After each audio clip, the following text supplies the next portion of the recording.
Okay, stop scrolling for just 1 second because I need to tell you something that nobody in your life has probably ever said to you directly. You are not bad with money, you just were never taught a system, and that is not your fault, but it is your responsibility to fix it, and that is exactly what we are doing today. Do you know that specific feeling, that tight, low-grade dread right before you open your banking app? That half second where you genuinely consider just not looking because whatever number is on that screen is going to ruin your mood for the rest of the day? Yeah. I lived in that feeling for 4 years.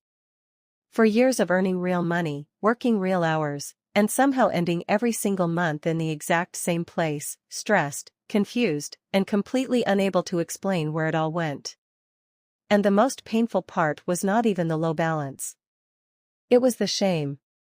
The quiet, exhausting shame of feeling like everyone around you had figured something out that you were somehow missing, like there was a class on money that you skipped and now you're just supposed to pretend you know what you're doing.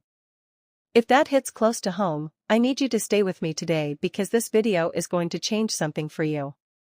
By the end of this video, I will give you the exact strategy, my complete weekly money routine, step by step, the same system that took me from that anxious, screen-avoiding version of myself to saving $30,000 on a completely normal salary.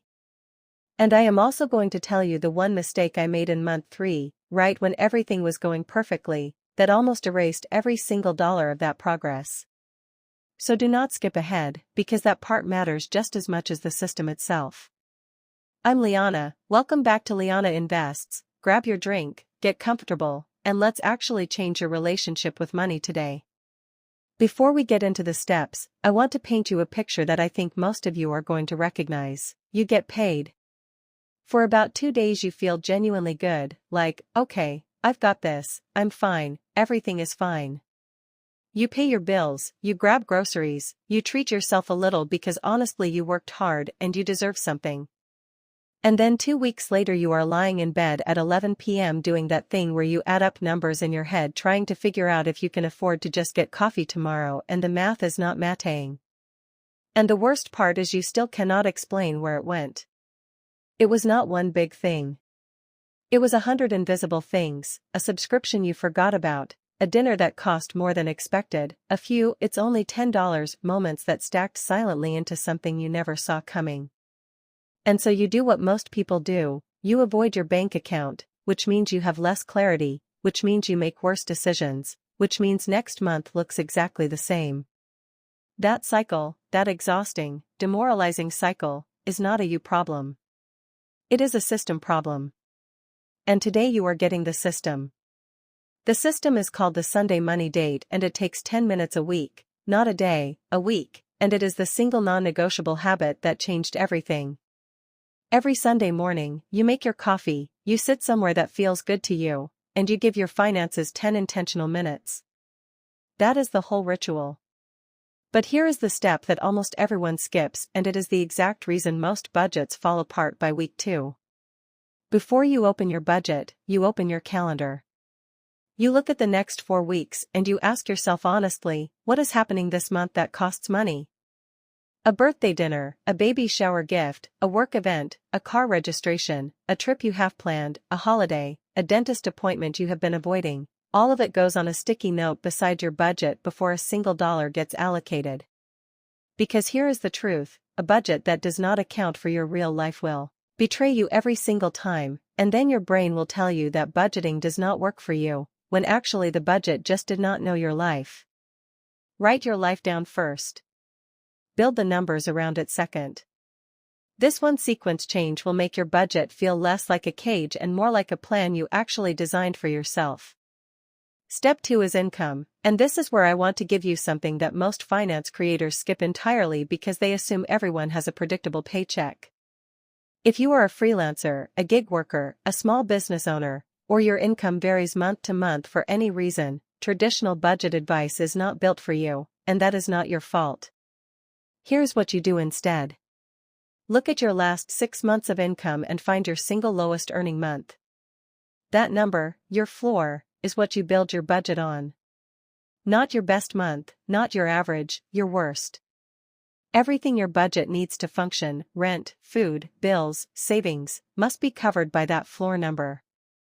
Then anything you earn above that baseline in any given month is your bonus zone, and you allocate it intentionally, extra to savings, extra to debt, extra to a specific goal. What this does is make you financially stable even during your slowest, most unpredictable months, and it turns good months into acceleration instead of just lifestyle inflation. Floor covers your life. Bonus builds your future. And I want to pause here for just a second because I know some of you are already mentally building this system and feeling that first wave of genuine optimism about your finances, and I love that. Hold on to it. But I need you to stay with me because what I am about to share in a few minutes is the thing that almost took down everything I just described, and it happened right at the moment when I felt the most confident. I am going to come back to it, and when I do I want you to really hear it because it is the part of financial advice that almost nobody talks about. Step 3 is the one that rewired how I think about money at the deepest level, and it is deceptively simple. Before rent, before groceries, before any bill, the very first thing that happens when money hits your account is that a portion of it automatically transfers out into your high-yield savings account. You set this up as a scheduled automatic transfer on your payday so it moves before you ever see it, before your brain registers it as available, before the part of you that wants to order takeout at midnight even knows it existed. Put it in an HYSA, a high-yield savings account, where right now in 2025 you can earn 4 to 5% interest just for leaving it alone. If you are in the US and have not done this yet, opening an HYSA is genuinely one of the highest impact 20-minute tasks you can do this week. Start with whatever you can automate right now, $25, $50, $100, because the amount matters so much less than the automation. What you are actually doing is training your brain to live on what remains, and humans adapt to this faster than you think. Within 2 weeks you will not notice the money is gone. Within 6 months you will look at that balance and feel a kind of quiet confidence that no impulse buy has ever produced and never will. Step 4 is your actual spending plan, and this is where zero-based budgeting comes in, which simply means that your income minus every budgeted category equals exactly zero. Zero does not mean you spend everything. It means every dollar has a designated job: bills, groceries, savings, fun, investments, buffer. Nothing is floating around unassigned waiting to get quietly absorbed by random spending. Start with your fixed non-negotiables: rent, utilities, insurance, subscriptions, phone, internet. Then variable necessities: groceries, gas, healthcare. Then your pay-yourself-first savings that you already automated in step 3. Then sinking funds, and if you have never heard of sinking funds, they are dedicated monthly savings categories for expenses you know are coming but that are not monthly: car registration, holiday gifts, vacations, annual subscriptions, medical costs. You save a small amount every month so when the expense arrives the money is already sitting there waiting. This is why financially stable people never seem rattled by irregular expenses. It is not luck. It is a sinking fund. And finally, your quality of life category: eating out, coffee, shopping, entertainment, personal care. This category is not optional and it is not a reward, it is a requirement. If you do not budget for enjoyment you will quit this system within 2 weeks because restriction without breathing room is not a budget, it is a punishment. Add a buffer of $100 to $200 for unexpected small costs that do not fit anywhere else and then make your total hit zero. Every dollar has a job. Nothing is left wandering. Okay. Here is the mistake I promised you. Month 3, everything was going well, bills automated, savings growing, genuinely feeling like a different person with money. And I got comfortable. I told myself I knew my habits now, I had the system internalized, I did not need to track every transaction anymore. I was wrong.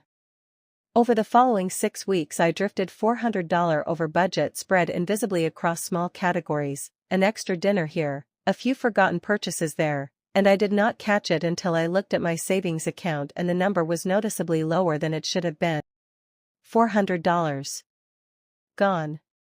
Not to one big decision but to dozens of small ones I stopped paying attention to. And that was the moment I understood that tracking is not a beginner step you graduate from, it is the feedback loop that makes the entire system function, and without it you are flying blind no matter how good your budget looks on a Sunday morning.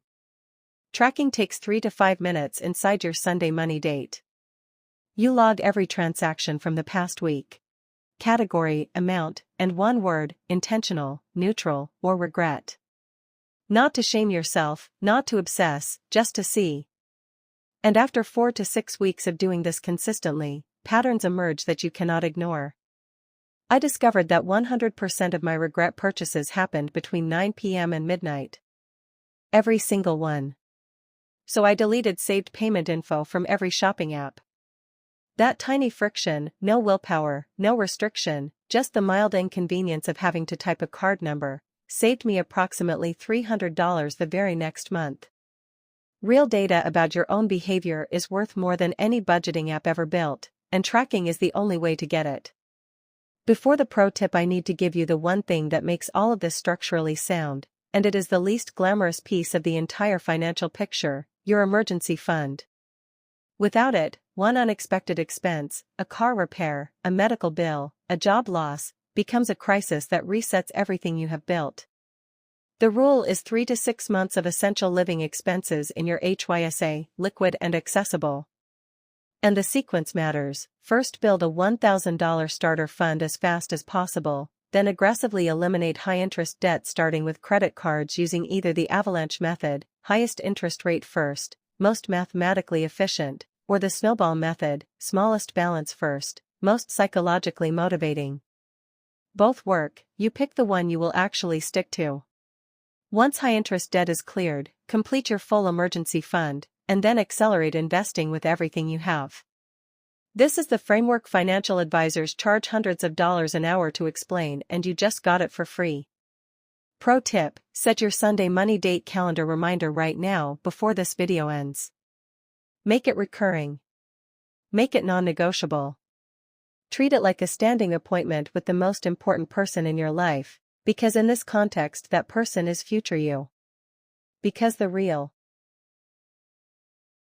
truth about building wealth, the truth that never gets made to sound compelling enough, is that it has almost nothing to do with finding the perfect investment or the perfect savings rate. It is about showing up to a 10-minute habit every single week without skipping it. The people who build real financial freedom quietly, consistently, without drama are not smarter than you. They did not start with more than you. They just showed up more consistently than you, and consistency is a skill, it is a muscle, and you build it by doing the Sunday money date even on the weeks you went over budget, especially on those weeks, because those are the weeks that matter most. The gap between where you are right now and where you want to be financially is almost entirely a consistency gap. You now have the knowledge. The only variable left is whether you show up this Sunday. And before you go, I want you to do one thing right now in the comments, not a vague, save more money answer. I want a real specific goal. Pay off a credit card. Build a $5,000 emergency fund. Invest for the first time. Save for a down payment. Write it below, because stating a goal publicly makes you statistically more likely to follow through on it, and I personally read and reply to every comment on this channel because this is not a one-way broadcast, this is a community, and your goal matters here. And if you want the free zero-based budget template I use every single week, the one with every category pre-built, every formula already set up, and the tracking columns I described today ready to go, it is going to my subscribers first, exclusively, this week. Hit subscribe right now, and the moment it drops you will have it. It costs you exactly nothing except one tap, and it is worth more than most paid budgeting courses I have ever seen. I'm Liana, this is Liana Invests, and I will see you tomorrow.